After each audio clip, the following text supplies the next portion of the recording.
Honoré III of Monaco, a most illustrious personage, as was Prince Louis II, the grandfather of your fiancée. Both contributed to the sumptuousness of this palace, where they lived a refined and cultured life, surrounded by rare works of art. There are ancient and beautiful tales, known by the objects that are in this house, Miss Kelly, and they will not keep their stories secret from you.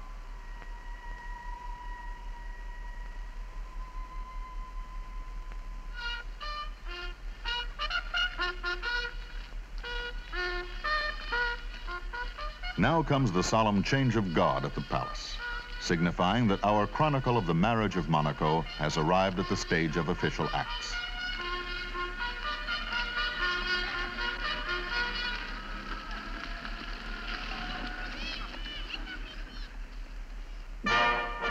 As a prelude, the arrival of delegations from abroad, commissioned with the honor of representing their countries at the marriage ceremony.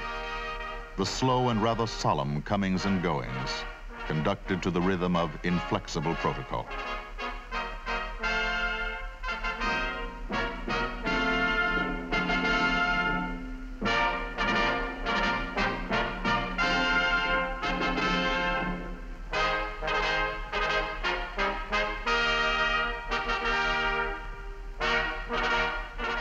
And now comes the most strict and private ceremony, the civil marriage. In the hall of the throne, there are the two families and the witnesses, only the precise number necessary to establish legality. The ushers have brought in the bride and groom according to the tradition of the princely house, and in the order regulated by their etiquette. The witnesses take the places which have been assigned to them.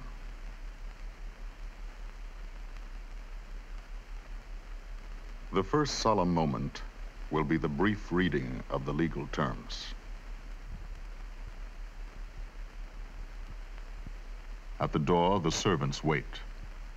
It has been recorded that the ceremony was completed at exactly 11:17 a.m. The date, the 18th of April, 1956. And here is the document to be entered in the registry of the Principality of Monaco. Now, in the warm and friendly tradition of the happy festival, Prince Rainier III opens wide all the doors of his gardens and his palace for the people of Monaco. Now, at last, they will be presented to the Princess Grace.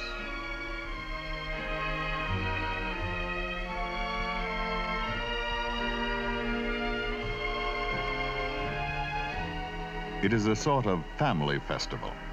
The festival of a very large family, so numerous that only the most intimate members could take part in the wedding itself. But now there are 3,000 effusive greetings, received with dignity, with graciousness, smilingly.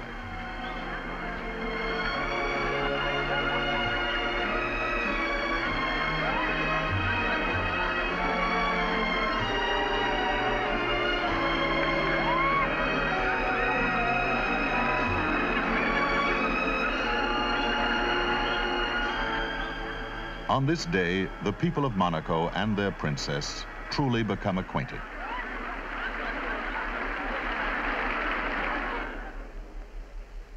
The chapter of pomp must begin, of course, at the opera. In this illustrious auditorium, where the finest hours of half a century of artistic life have been spent, this evening will surpass all others.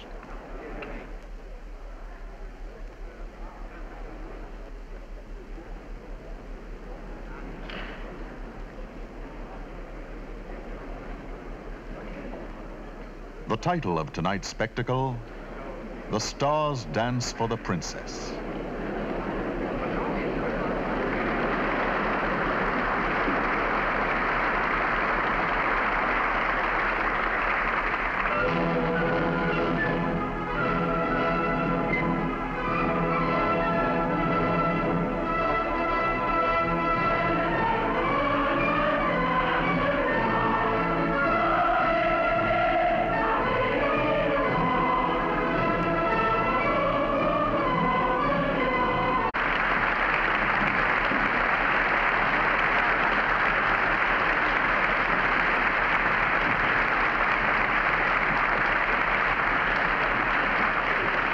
princess leaves, the evening ends. And now, in the Cathedral of Monaco, will be celebrated the union before God of His Serene Highness, the Sovereign Prince of Monaco, and of Miss Grace Patricia Kelly. And there are few indeed in all the world who would not have wished to find a place in the nave at this incomparable moment.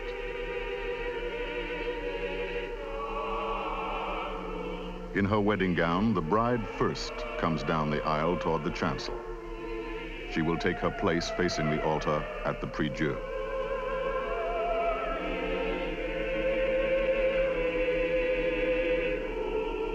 And the movement takes place. The gestures are made without pause, without awkwardness.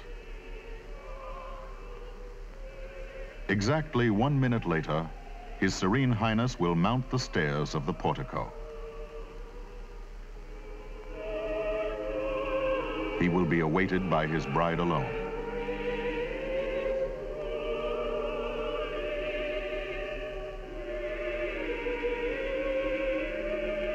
The air is filled with the emotion of this lovely moment.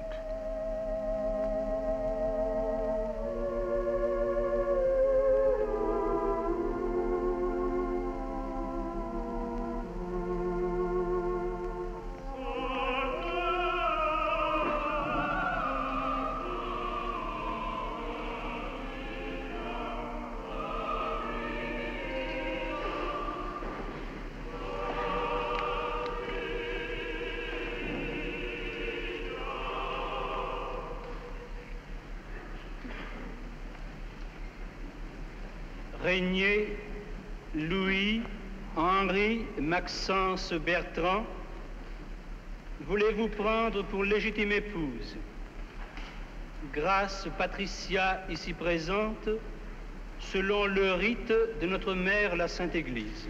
Oui, monseigneur. Grâce Patricia, voulez-vous prendre pour légitime époux Régnier, Louis, Henri, Maxence, Bertrand, ici présent, selon le rite de notre mère, la Sainte Église. Ego conjungum vos in matrimonium, in nomine Patris, et Filii, et Spiritus Sancti. Amen.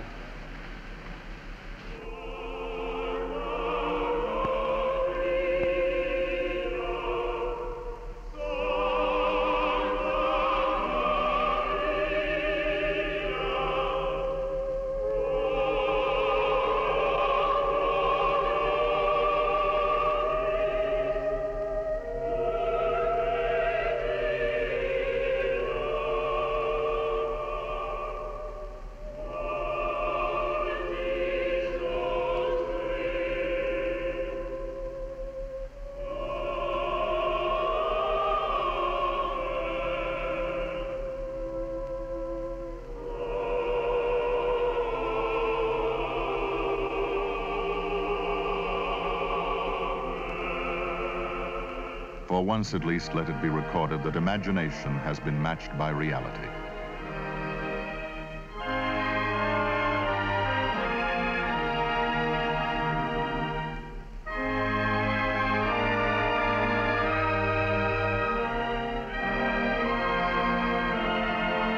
There is little that can be added in words to an image of this kind. It might simply be said, in the chronicle of this event, emerging from the cathedral on the arm of her husband, the prince, Her Highness, the Princess Grace, was a triumphal symbol of the world's joy in youth and love.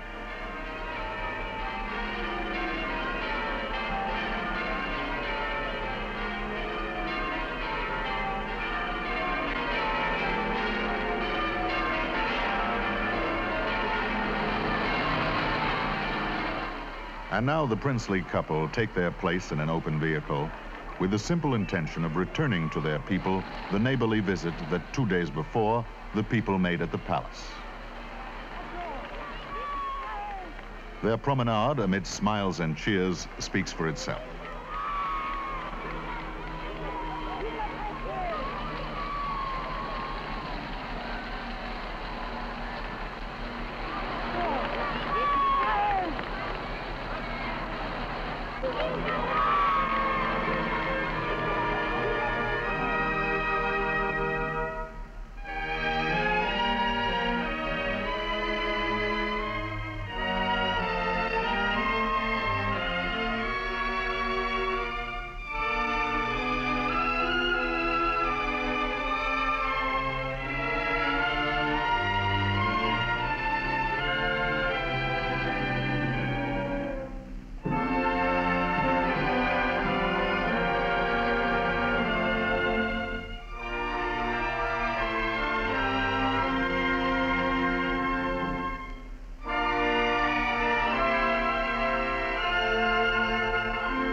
This chronicle of the wedding in Monaco should, in all honesty, end here, at the moment when the dialogue of love begins.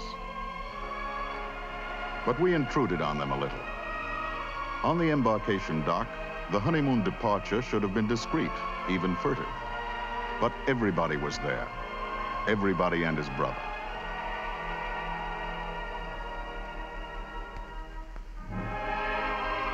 We all intruded for one more glimpse of the beautiful bride, the joyous life, the happy prince.